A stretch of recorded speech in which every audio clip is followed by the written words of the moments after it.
If you're not familiar with the Rothschild family, you don't have to be. And they're all around you all the time. They are the bankers, the banking family that is most well known in all the world. But Russ, for this podcast, I wasn't present. So what in the world are you talking about with the Rothschild method today? Well, they were part of the Pentaverate, right? You see the movie So I Married an Axe Murderer, when the dad's talking about how he hates Colonel Sanders. Yeah. Remember that part of the movie? Yeah. And he's talking about the Pentaverate, the Queen, the Gettys, the Rothschilds, right? And then in the end, he talks about Colonel Sanders and how mad he is. He's like, you can't hate the Colonel. He's like, because he dipped the chemical in his chicken and makes you crave it fortnightly. If you haven't seen that movie, you should go watch it. And now today's episode has nothing to do with that, but it does have something to do with one of the most wealthy families in the world and what we can learn from them as we try to implement family banking. So if you're using infinite banking in your life and you're trying to extend this to your family, you're trying to get them involved in what you're doing, we're going to break down those elements without the stallion because he was on vacation. Let's jump in right now.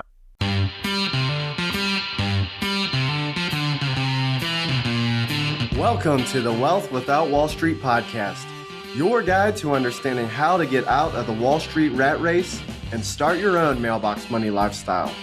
Now, don't let these handsome Southern draws fool you. These financial minds are teaching our country to enhance savings, increase cash flow, and create passive income, all without the help of Wall Street. Are you ready to break through?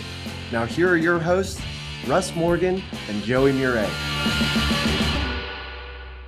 Welcome into the Financial Freedom Roundtable, where each week we break down complex financial topics so that you can more easily understand them and, more importantly, take action on your path to becoming financially free. If this is your first time joining us, welcome. Grateful to have you in the room.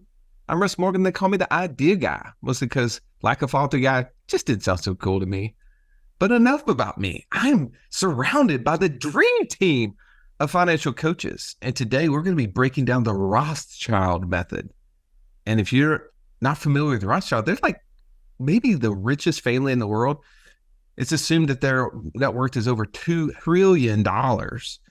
So if you can figure out how they got to there and how to apply just a small bit of this to your life, I would imagine that would help you become financially free faster.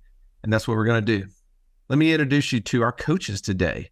To my left, I got a financial Sherlock Holmes, no problem, too difficult to solve. If I would only known him earlier, I'd be so much richer, said everybody.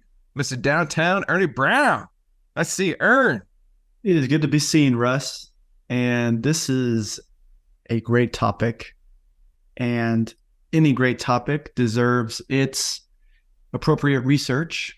And last night, I found this really great documentary on this family that freshened me up on the entire backstory of how their fortune was created and what's happened over the last 200 years that has grown it and how they've been able to accomplish so much. Excited to share that today. Yeah. Well, I think it's important, obviously, when you're able to learn from a family that most people know the name, right? There's still people toasting the patriarch of the family, 200 something years later. I think we would all benefit by just a little bit of that insight. But before we get too deep into this, we're bringing back somebody who's been on the podcast before as a guest, but now first time as a host. And, he's strong. He's smart. He's our inner circle director. When he's not lifting weights, he's lifting lids. Make sure you listen to what he says because Simon does. Mr. David Karcher. Welcome, David. Guys, so glad to be here. Surreal, just surreal, and excited about today's topic, the Rothschilds, man, family banking. Cannot wait to talk about family banking and how we can all become better at that. Well, why do you think this topic's so important, David, in your mind? Well, not to steal a line from Oprah, but I'm going to steal it anyways. Because you get the bank, and you get the bank, and you get the bank. Everybody gets the bank, right? Everybody gets the whole piece of the pie, a whole pie instead of just a piece of it, right? So when we talk about family banking and keeping the money together, man, the whole pie the sum is greater than the individual pieces. So that's what's got me excited. Ern, I know you quote the Bible frequently on here, and I love that.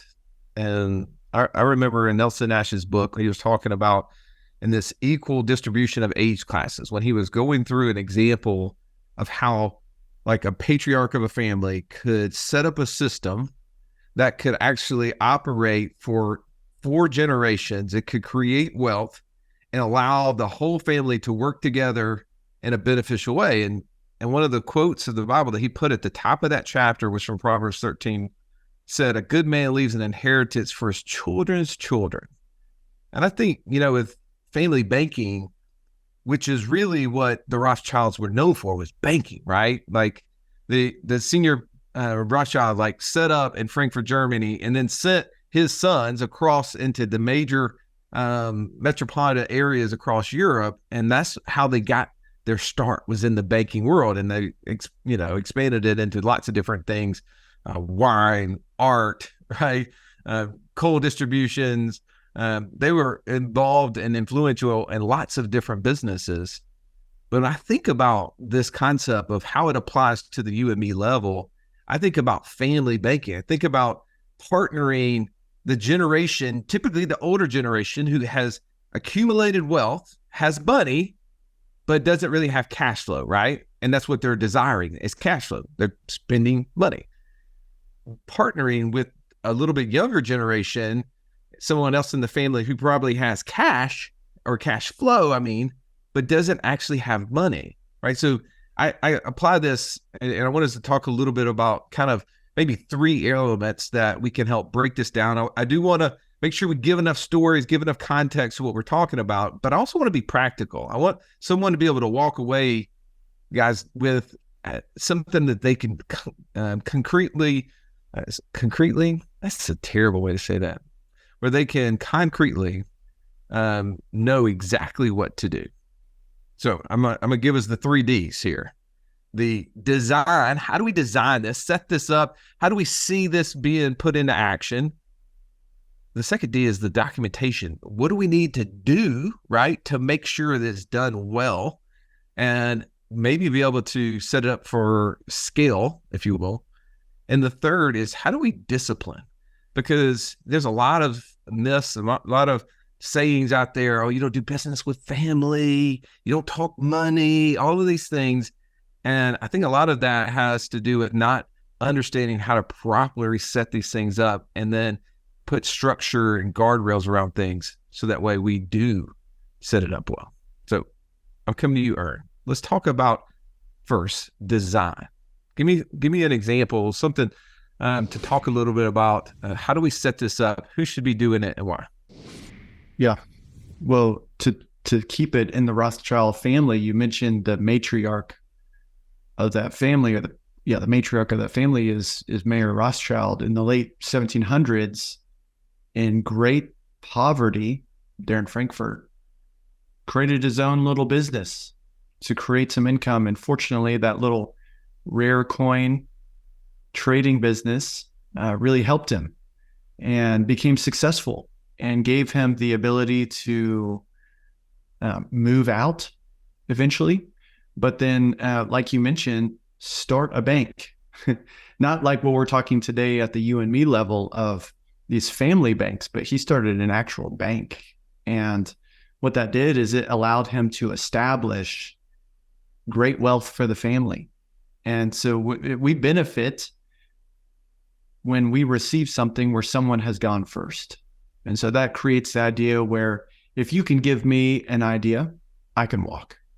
But if you can give me a model of how to do it, how to make it better, then I can run. And so the real benefit of getting started is just that, is we're setting up for the future. So as it relates to how do we think about this getting started, Russ, your specific question is, I would say when we're talking in the context of infinite banking, we're starting with cash flow, money that can be saved and is being saved, but then evaluating, well, where are opportunities where it's leaking away from me, and reversing that where it's coming into control. And then we're starting to try to solve for something, right? When we get started with infinite banking, we want to accomplish something. But what I would say is the real benefit of doing this is much greater than the present problems that we're solving for. So when I help people through this thought process to implement this concept, I will regularly, I'm not perfect at it, but try to bring up and think way forward. What are the long-standing benefits of solving these problems through this method, thinking this way, and who will ultimately benefit from this? Like Mayor Rothschild's 5 kids did, his 5 boys at least, who he sent out, like you said, to major regions in Europe to expand the family bank. That'd be my first thought. I love that. What about you, David? Let's talk about kind of on that design, that first element. Yeah, somebody's got to go first, right? And get this thing started. And it just kind of reminds me of my own journey with family banking and how, I had been introduced to this concept, 10, 12 years ago, couldn't wrap my head around it, and watched monies, as Ernie said, leak away, right? Monies that I had, cash flows that I had saved leak away, to pay for, the first child to go through college, no student debt. And so when the twins come up, fast forward and the twins come up and it's time for college again. And I'm like, okay, what's the definition of insanity? Doing the same thing over and over again and expecting a different result, right? So I'm like, okay, I'm going to repeat this same cycle. I've got monies saved in these qualified plans. And how can I take this infinite banking system, get it started so that I can use family banking to pay for some college right out of the gate, right? And so for me, it was just like I had to get it started. I had to get it started somehow, and we started it with 2 of the girls and policies with them, funding it from 529 plans and a policy on my wife, and it was amazing because it immediately created opportunities. And we'll talk more about that, I think, as we go along. But for me, it was just somebody has to get it started, and that person was me in our case. And we brought it from there.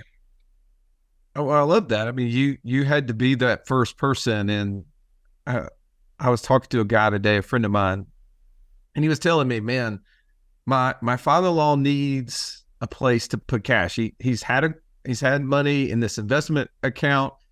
And by the way, shocking, the investment account is not doing well. And I'm like, I could have told you that, right? I mean, just ask me to tell you, there's a reason why there's wealth without Wall Street, right? Wall Street has been a loser for a while now.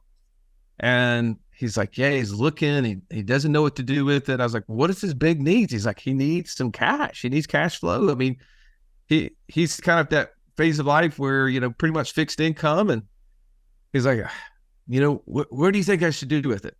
Right? Like, people want to ask me, like I'm going to give them the magic bullet. Like, oh yeah. You did. Now that you've asked me, let me pull out my top 10 best places to put money, right? Like, I'm going to give you that. But instead, it was like, well, where do you think he could create wealth? Where do you think he could create cash flow? And he's like, well, I don't know. I don't know where he could do it, but I know where I'm doing it, right? And he started listing off some of the things that he'd been doing after he learned what his investor DNA was. He started investing from that confidence level and started making decisions based upon building passive income streams. And he's like, listing off a handful of places that he's confident in making money. I was like, okay, well, would it make sense then to maybe set up an arrangement with you and your father-in-law where he lends you the money, you pay him a guaranteed rate of return back, and then you go do what you just said that you wanted to do. And it seems like you're going to make about 2 to 3 times what he would probably want on a monthly basis. Is that not a win-win? He's like, how do you do that? Right? And so that's when I explained the situation. You've probably heard me say this over and over on our podcast, but it's the first example of this I ever heard was when my father-in-law was sitting there with 7 figures sitting in cash after we sold it out during the last market crash. And we were sitting there not knowing what to do. I read that book, Becoming Your Own Banker, and it was explaining how depositors' money is being lent back out to typically family members. And that's exactly what was happening. My wife was going and getting a loan for dental practice. And I'm like, wait a second, why don't we just put these two together? And where family banking starts there, right, is that one family member starts lending to another. But how do we make that better? How do we design it in a way where it actually continues to go generation to generation to generation? Well, what we did, right, is that typically the older generation is not necessarily insurable. But as you and I know, as we, had a chance to meet and spend a lot of time with Elson Nash, that he was buying insurance policies all the way up until his 80s. But they weren't on him. He was finding other generations, other people to insure. And so what did my father-in-law do? Because he was uninsurable at that time. He insured my wife. He gave a loan to her, which then gave him a financial interest, insurable interest into her, so he could buy an insurance policy with her and take the money that she was starting to pay him back, which is $7,000-8,000 a month, and fund an insurance policy with that cash flow. Well, then that cash flow continued to come in there and build up to where we could start doing more family banking with each other. And I was kind of showing my friend today that that's the possibility. That's what we can do. Now, to your point, Ernie, is that, this is typically going to benefit generations to come, right? Like, you have to be thinking long range. This may not have all the perfect benefits for generation one setting it up, but we know that we're in our predicament. We're in our current situation because of the actions that happened in the past. And either we can be change makers, or we can continue to do exactly what everyone else has done up to this point and get those same results, right? So let's talk a little bit about the second point today. Let's talk about documentation. How do we ensure that this is done well? What would you say there, Ernie? Well, I hear your stories there, and the thought just comes to mind. Russ, don't you know everyone says don't do that? Don't do that. That's a bad idea. Never, ever, for any reason, do business in the family. Don't do that. And I think it'll ruin Thanksgiving, right? Oh yeah, you don't want to be out of the family because you took a loan and never paid it back. You don't want to be not welcome at the dinner table. That's what people say. So I think the second point, I think, speaks to that issue, right? I think it's valid, right? If we let emotions rule the day, I think that's a very valid point. So here's what I would say. In doing family banking, this Rothschild method, what we learned is don't give the gift of money. Don't do that. Don't give the gift of money, but do give the gift of banking. And in the vein of long-term thinking, multiple generation impact, we know that when the first person who gets this started begins the process of initiating family banking, right? Maybe the first deal that gets done, the first loan. Russ, your example of bridging the gap between your wife and your father-in-law. How important was it that you did that well, that you made the payments and you made them on time and you completed it? Because what comes after the first is the second and the third. And while that's happening, eyes are watching, right? The family is watching. How's this going to go? And the family bank, through the generations, or even through just loan originations and opportunities, is either progressing or it's regressing. And it has everything to do with the way that you treat the system. So do not give the gift of money, give the gift of banking. If you've listened to our show for any length of time, you've heard us talk about infinite banking and how we are able to use that concept to create over $50,000 a month in passive income. But it's just not that easy to figure out, how does this all connect into my own personal system? Stallion, that's why we created the passive income operating system, bro. It shows you how to turn active income into passive income. It makes all the steps come together. If you would like to get access to it as a podcast listener, we've never given this away in public before, go to what'swhatwallstreet.com/PIOS. There was nothing worse than walking into class when you're in school and the teacher saying, pop quiz day.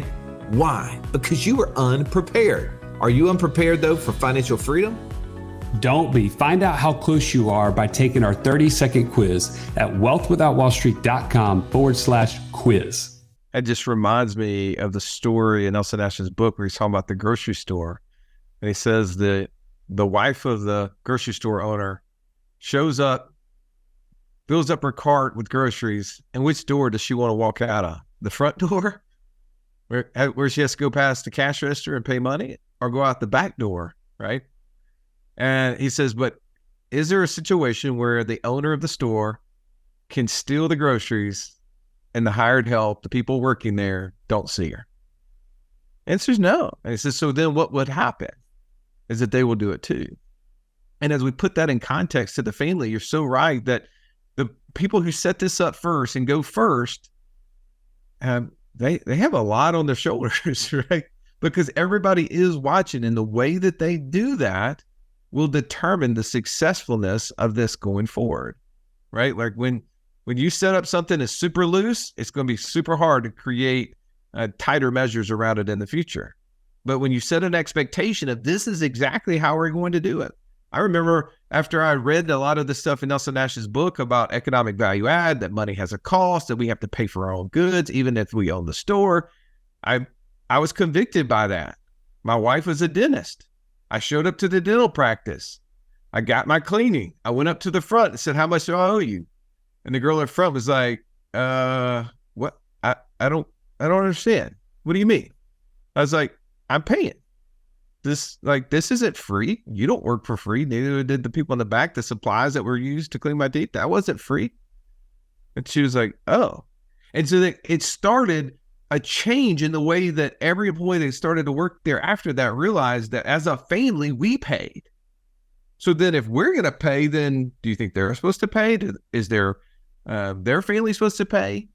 It's not free. And I think we can apply that in the way that we handle family banking, that it has to have some documentation.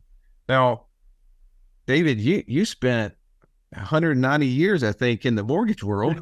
You know a little bit about documentation. Tell me from your angle, how do you do this well, and maybe what hasn't gone well in maybe some of your interactions? Yeah. So, 25 years in mortgage lending, and you don't ever make a loan, unless you have the 3 C's. We always talked about the 3 C's of lending, which was character, capacity, and collateral, right? Obviously collateral is pretty self-explanatory. What are we putting up in exchange for this loan? But capacity, I think the biggest challenge, with family lending, is can we put our heart to the side and say, does this person have the ability to repay this? Right. This is banking, right? We wouldn't go to a bank down the street and take out a loan if we didn't have the ability to repay it. Right. So we need to have that conversation. Do you have the ability? Are there cash flows in place that can pay this loan? Right. And obviously character is, hopefully we've raised young men and women that are going to be productive citizens. What kind of character does this person have? But you got to have those elements if you're going to do any type of lending, let alone family lending, and do it well. Right. So that's crucial. And so, we've done it well. We've not done it well. You're going to do it imperfectly, right? You're going to have success. You're going to have failure. You're going to learn from each time. I think one of the coolest opportunities for me is, right after I got my system set up, I had an opportunity to do private lending with our family bank, right? So, and was able to help, a gentleman launch a business.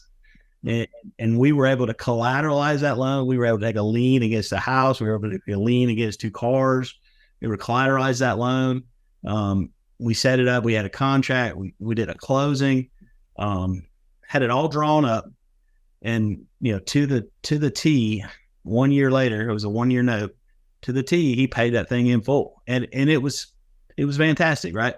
And it allowed me to say, okay, we can do this, right?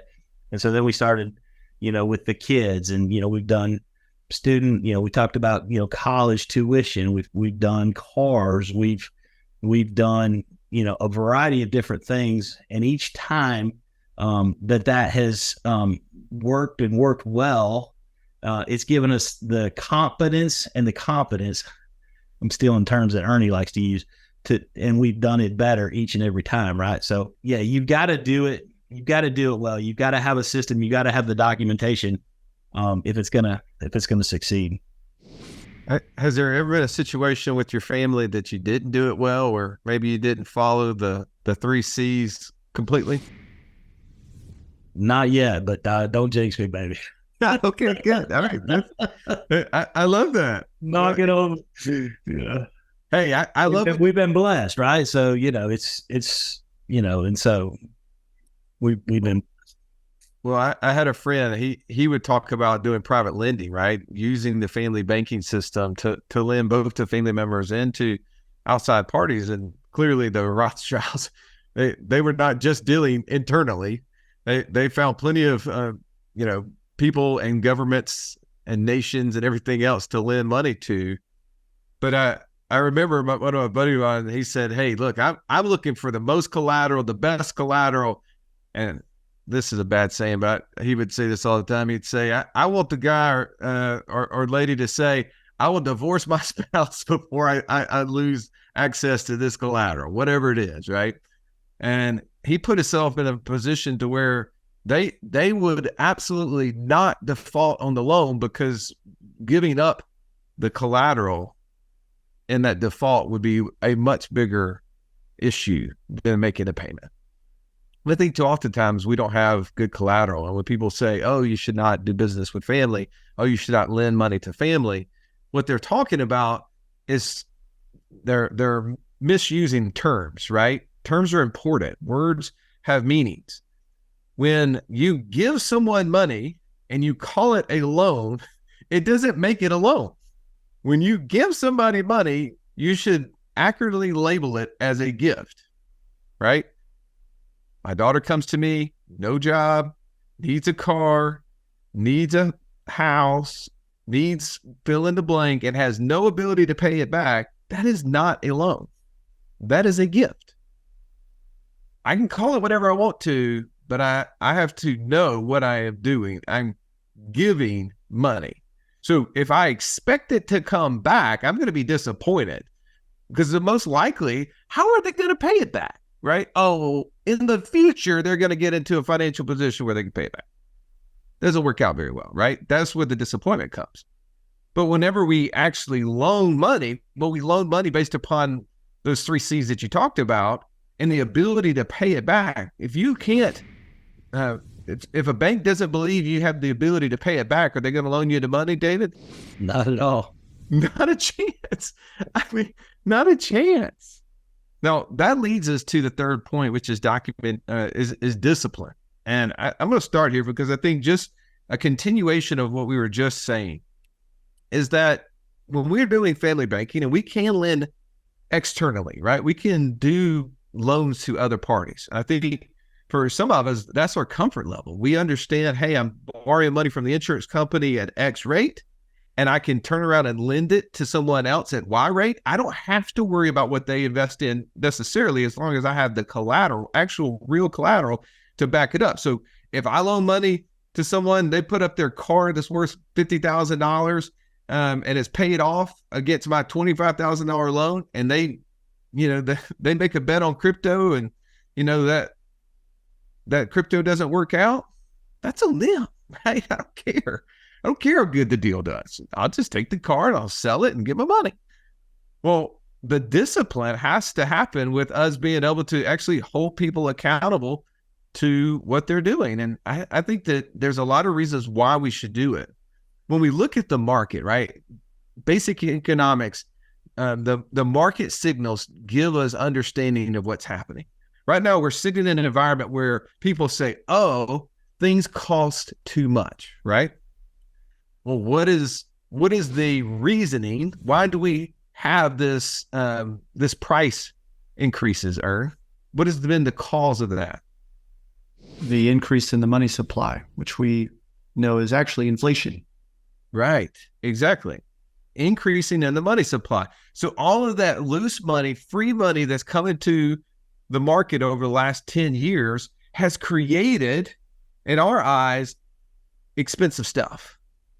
Well, but what's ended up happening is now we're starting to see things start to come back down, and we realize that those things don't have the real value that we were anticipating. You're seeing layoffs at mass scale, and especially on the tech side right now.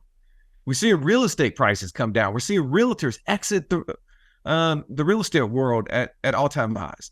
We're starting to see the front end of the crash. Well, what's happened is that all that loose money created false signals to the world. People started buying things and creating things, assuming, oh, well, there's all this money, people want to buy it. But really that money that had no backing, there was nothing behind it. And so really there was not a true demand to warrant us increasing the supply for everything. And so now we're seeing prices go down as that demand softens, as interest rates have had to go up to try to counteract some of that. They should have been going up way before, Russ. No, I agree 100% with that. We're held low, and that's unfortunate. And low rates encourage investment and spending, right? And so that in addition to cheap money, right? Money that just shows up, you don't ask for it. Your president sends it to you in a check in the mail. It gets deposited into your bank account. Businesses can apply for loans and help. It just shows up. And then we have low rates that encourage even more of that. And we have what we're seeing today, Russ. So just to add the interest rate. No, I agree. Well, let me connect the dots here, right? For those who are like, but Russ, how does this apply to me, right? All of that big, huge macroeconomic theory, how does that apply to me on my everyday level? Well, as we're doing in this family banking, and we give a loan to a family member, for instance. If I give a loan to my daughter and I don't set up a payment strategy for her to pay it back, I've just injected money into her system, and I've given her a false signal of excess money, right? Does that mean her spending is going to go down or go up? Most likely it means it's going to go up, right? But yet with the inability to pay it back, all she's going to do now is put herself in a financial pinch. So when we set discipline around the way that we do family banking, we set up actual payment schedules. We force ourselves to make sure that we can pay those things back. And every payment. So I had this conversation today with my friend. We were talking about the potential setup of him doing this with his father-in-law. And, I gave him an interest rate. I said, here's an interest rate you could pay back. And he's like looking at me like, well, I don't pay that much, because we're all Walmart shoppers at heart. We want the best deal possible. And I was like, but let's think about that. For every dollar that he gets that he doesn't spend, where eventually is that money going to go? It's going to come back in some form of an inheritance, right? I don't know how much of it, what percentage of it, based upon the way he sets up his wills and everything else. But think about that. Like if we're paying into the family, then that we have the ability to receive that money back. But right now we pay interest to banks all day long and never question, not 1 second, of how much or how little that money will ever come back to us, because we know it's zero. It's never coming back to us. But when we set up a family banking system, we have the capability, have the ability for that money to circulate inside of our systems. And by doing that, we enhance everything we do. Ernie, what would you add to this discipline cycle that people could learn from and when? Well, I don't think anybody likes discipline for discipline's sake. I'm a fairly disciplined person, and I don't even like it. With discipline, what is the fruit of discipline is growth. So what are we really after? And absolutely, we want the growth of money. But we'd say one of our objectives through this podcast, through our community, through our events, through our consulting, through our masterminds, is to develop better investors. We want to grow the person. And when that's the focus in the family, discipline for the sake of growth, what you end up getting is more productive citizens, right? The family's job doesn't have to be over just because the children are grown. The opportunities there expand. And if you take advantage of those, I just think about the Rothschilds staying a tight-knit family through the last 200 years who have run a very profitable business, banking. And they've used that main business to grow other businesses. I mean, you mentioned some of them, Russ, but they also were great investors who through time took advantages in the marketplace through wars. When all this came about and this bank was being established, Napoleon was waging war against the rest of Europe, right? So they managed through that. They managed through the World Wars, the Second World War, primarily this Jewish family in Germany. Can you imagine the problems that they had? But they stayed connected. They stayed committed to one another, kept growing, took advantage of the things that happened over time, the Industrial Revolution. They got into railway, all these development projects, coal, and even today involved heavily in Bitcoin, cryptocurrency. So they became better investors and used their cash, yes, to buy ridiculously nice things, but were committed to growth. They stayed disciplined and continued to grow. David, what would you add to this discipline point? Yeah, it's, just in my own, experience with family banking, not only having discipline with the repayment of those loans, right, with the family members, but just for me, it was just continuing to be disciplined to continue to throw extra cash flows towards that policy that I had a loan against, right? I was prepaying that loan in advance because the cash flows allowed for it. So that by the time that loan repaid to me, I had a windfall, right? I could grow my system. We use that then as a catalyst to expand our system and get the next policy in place. That one happened to be the one that went on me. And so I was able to do that because I was making good loans. We were using good documentation, right? But in the meantime, I also was being disciplined so that I was throwing my extra cash flows towards that loan repayment, which does what? It minimizes the amount of interest that I'm being charged. Doesn't change the amount of interest that I'm collecting, right? But it does minimize the interest that I'm being charged while I have that loan out, and it created that opportunity for a windfall. And so it was a great opportunity for me to see how I could accelerate the expansion of my own system by using, family banking. And through that process, I also add this, through that process, my oldest daughter who has used this system the most has now begun to understand how this banking stuff works, and then was able to then start her own policy. And she saw the importance of saving and putting money into a system. And so she was able to start her own policy with her own spouse. And so now, I can see that system that I've started is now starting to expand within my own kids and their lives. I love that. Well, as you're listening to this podcast, we're breaking down a concept that we were referred to as the Rothschild Method at family banking. And if this may be a new topic to you, maybe you really don't understand the concept of infinite banking and how we're using these specifically designed insurance contracts to build wealth in and to ultimately utilize them to create cash flows by investing into passive income, building, ways, whether it be lending, which is where we spent most of our time. And for most of us, it's because we don't know how much we can save. Our passive incomes are so small because we don't have access to our money. We've put them in places we can't touch or can't use. And we don't have a system, a process that makes all of this easy. And I want to encourage you, if you haven't already, download the Passive Income Operating System ebook that we did. You can go to wealthwithoutwallstreet.com/PIOS. And we kind of built out a framework to this, to how you can take active income and effectively turn it into passive income by building this system that the three of us have been kind of breaking down from a different angle today. Gentlemen, thank you so much for coming on.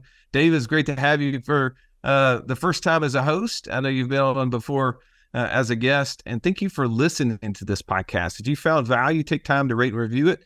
Please share it with somebody else. That's how we beat the big tech algorithm, is just by word of mouth, handing this over to somebody else. And we hope that this will be beneficial on your journey to becoming financially free. Have an amazing day. This has been the Wealth Without Wall Street podcast.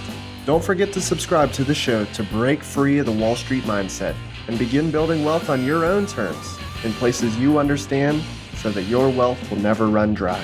See you next episode.